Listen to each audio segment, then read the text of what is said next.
World dispensing with gorilla strength for the toughest jobs on planet Earth. Wherever I go, I'm always keeping an eye on the power lines. In my home of Puerto Rico, Hurricane Maria showed us what can happen with a weak and outdated power grid. So I became an electrical engineer, and now I work for Georgia Power.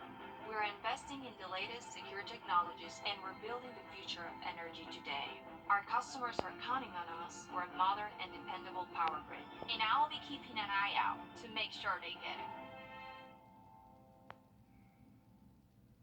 Uneven sidewalks. He can fix it. Thanks for watching News 12 on your side. The Burke County Sheriff answering to multiple investigations from the county to the GBI. Tonight he sits down with our I-team. All of this facade that the money was missing and all of a sudden it appears is bull. What he will and won't answer to you in an I-team exclusive right now. Tonight, the I-team puts the spotlight on Burke County, one of the largest counties in the state, led by a sheriff who's seeing an increasing number of investigations. For both county and state leaders over missing money and more. Tonight, the I-team's Will Rio sits down with Sheriff Alfonso Williams to get some answers. For more than 6 months, the I-team has investigated what's going on at the top of the Burke County Sheriff's Office. Now, 3 different times since February, we've asked to talk to Sheriff Alfonso Williams directly about a GBI investigation and missing drug money and assets from his office. Our requests were denied every single time. We just recently followed up asking the sheriff to talk about his budget and spending. But before we knew the sheriff would be the one interviewing, their newly hired PIO emailed saying she'd be doing the interview on the sheriff's behalf. When the I-team showed up, Sheriff Williams was the one sitting across from us.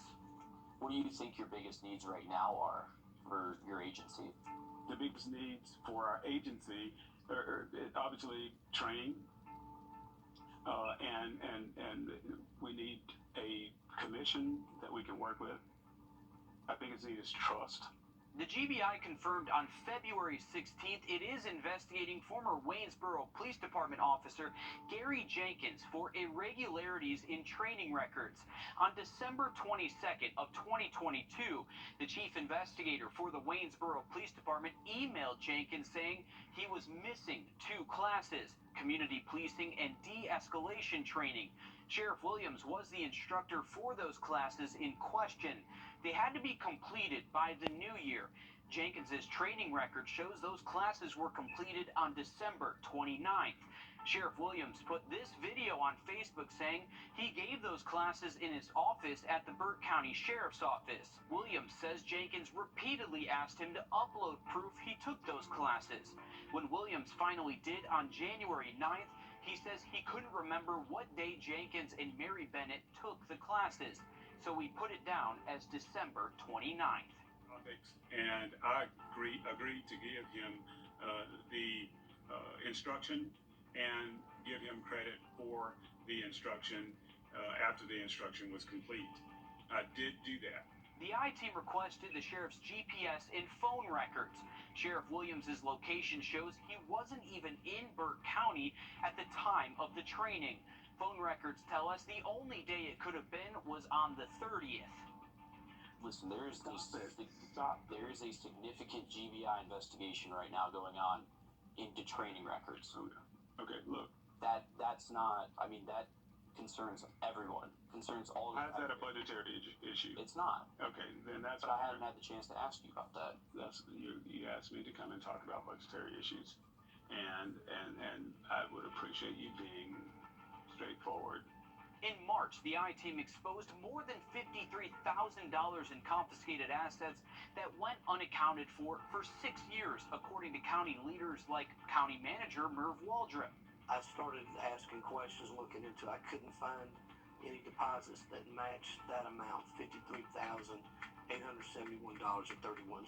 This money came by the way of assets or evidence in unresolved court cases during former Sheriff Greg Corsi's tenure. It could be anything from a car, house, drugs, or straight cash. A signature on this letter from December of 2016 is that of Sheriff-elect Alfonso Williams. The county says that proves he knowingly signed for the confiscated assets down to the penny. Nearly a month later, Judge Danny Craig signed an order that those assets go to the sheriff's office to be used for law enforcement purposes. By law, the county says that money has to go into the drug enforcement fund with the county so that can be tracked and budgeted. Our investigation exposed that Sheriff Williams did not do that for 6 years. The community was asking where that money went for 6 years. That randomly showed up when questions were being asked. Where was that money for 6 years? Look, every decision that I make regarding any expenditures in this office are done with the utmost integrity in a way that allows me to fulfill my constitutional obligations. Okay? You go back and ask the county manager where it was for 26 years. You do that because I was very responsible in the way we handled our budgetary business. I'm going to continue to do so. All right. So you can't say where those funds were, what they were used for at all. And correct me if I'm wrong. The money is there. The money has always been there. The money has never been missing. All of this facade that the money was missing and all of a sudden it appears is bull. The I-Team first showed you these surveillance pictures in March. The capture of Burke County deputy in uniform at Southern Bank with large amounts of cash. Those pictures and the deposits further threw up a flag for county officials. Now, while the total amount of money deposited that day was the same as the total that was said to be missing, a closer look at the denominations on the original asset sheet 6 years ago did not match what was deposited at Southern Bank. Then, so that's the truth, is that it was never missing, is that you had it. That's all. You're asking me if that's the truth, and that's what I just said to you, and you're going to follow up and say, is that the truth? Is that what you just said to me? Just double checking. You're not double checking. That's what I said to you earlier, Will. You are predisposed, and you come in with this predisposition. You have on camera that I just said to you that the money was never missing, and then you ask me that a second time. It's just a follow-up question. It's not a follow-up question because you heard what I said. You're predisposed to believe something other than what the truth is. Sheriff Williams' spending habits have been under the microscope for some time.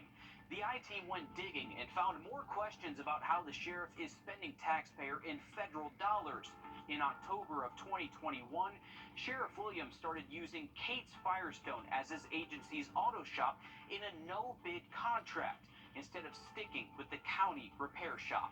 The sheriff's office wrote in this email saying, Kate's Firestone is significantly less expensive for the sheriff's department needs compared to the county shop. Now, although the county can't compare the shops directly, they did tell the I-Team taxpayers are paying double for labor and a markup for parts. The county also says they had no idea what vehicles are being worked on. The I-Team also found that Kate's Firestone was recently at the center of a federal investigation. Daniel Cates and Grady Brandon Mobley pleaded guilty in a decades-long illegal gambling operation where hundreds of thousands of dollars in winnings were illegally funneled through businesses, including $250,000 funneled through Kate's Firestone. Cates was sentenced to 3 years probation. Mobley was sentenced to 5 years probation in order to pay more than $200,000 in restitution. The I-Team also obtained federal court documents and found Sheriff Williams was a character witness for Mobley, lobbying for a lesser sentence, calling him a model citizen. Campaign records show that both the Mobley and Cates families were big contributors to Alfonso Williams' campaign for sheriff. I'm probably one of the most transparent folks you'll ever meet. And there's more. County documents also show the sheriff's office is paying rent for a new training building on 6th Street. We found that rent is being paid to Robert McCafferty, who owns that building. We found that building is financed by both Cates and Mobley, who would be getting the rent money from the sheriff's office. Again, this is all happening as Sheriff Williams still has a GBI investigation looming large. I'm not going anywhere. I'm going to run again in 2024. I'm going to run in 2028, and then I'll figure it out after 2032 whether I'll run in in 2032. I'm going to be right here serving the people of Burke County. Well, you just saw a lot of documents, so you can scan and tap the flow code on your screen right there for all of our investigations surrounding the Burke County Sheriff's Office and Alfonso Williams. You'll be able to watch that full 30-minute interview with the sheriff, watch our I-Team's previous stories, and look through all those documents related to the investigations. In the last hour, we've learned the U.S. Marshals Regional Task Force has arrested a second suspect involved in the murder of a 13-year-old Augusta person, Buddy Brown Jr. This arrest comes just one day after we broke to you that 30-year-old Gregory Thornton was also arrested for this case. The Richmond County Sheriff's Office says Tia Jackson was arrested in West Virginia back on April 5th. She had several warrants on file in Richmond County. And yesterday, we told you 30-year-old Gregory Thornton of Baltimore was also arrested. For weeks, Thornton has been on the run for the death of that 13-year-old Buddy Brown. Authorities believe when Buddy went downstairs to pick up some food, Thornton tried to get into his apartment building. They believe Buddy would not open the door for him, and it may have cost him his life. The Richmond County Sheriff's Office says this investigation is still active. Well, the wind finally did calm down. Defeated champs are facing off in the state championship soccer game. We're live in Duluth for Greenbrier High School after the break. Feeling much hotter with high temps not too far from 90.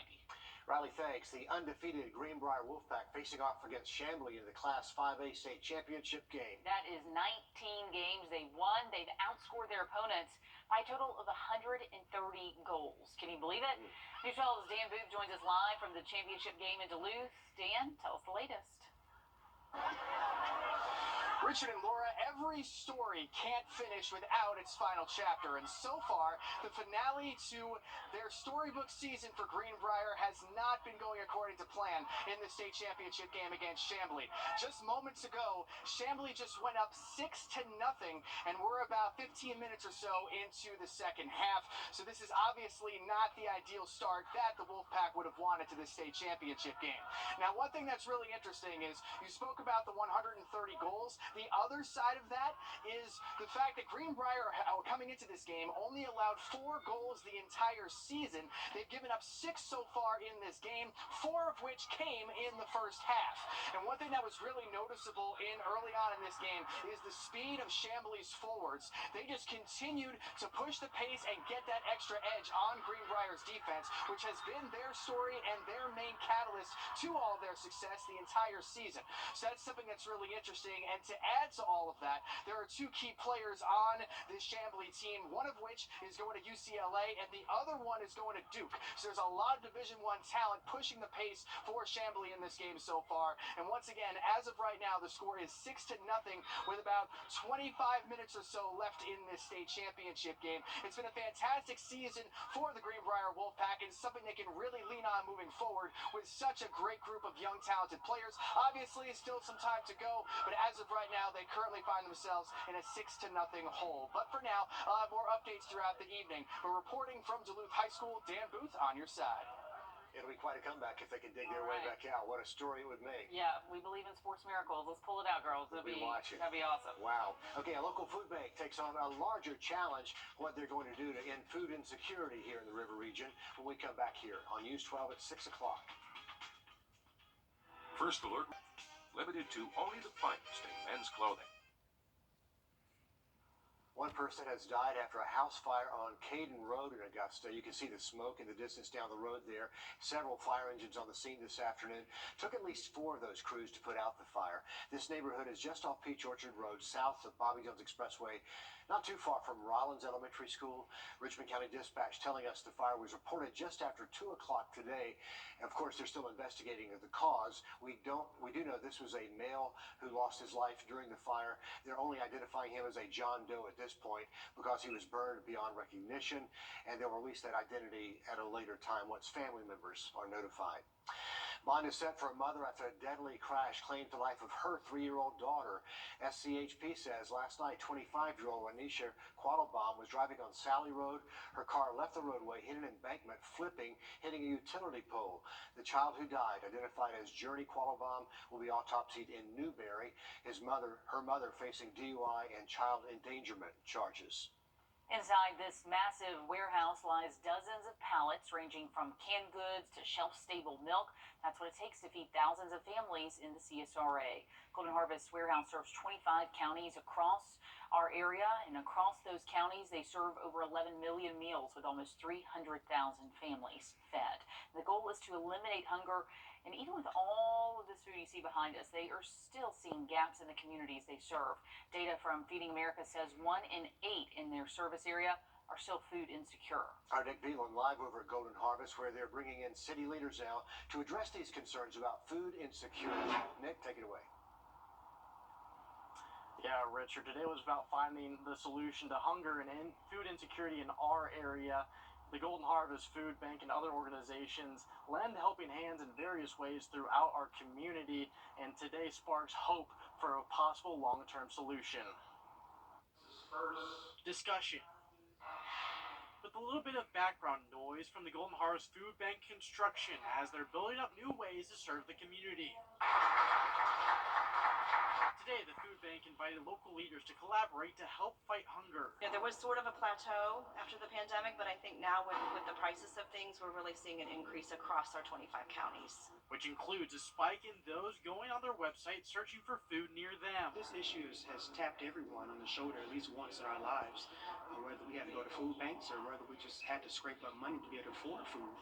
The issue here is just this issue around poverty. Around the area, the Salvation Army has revamped handing out bus passes for Augusta Transit. These can also be picked up at the Kroc Center.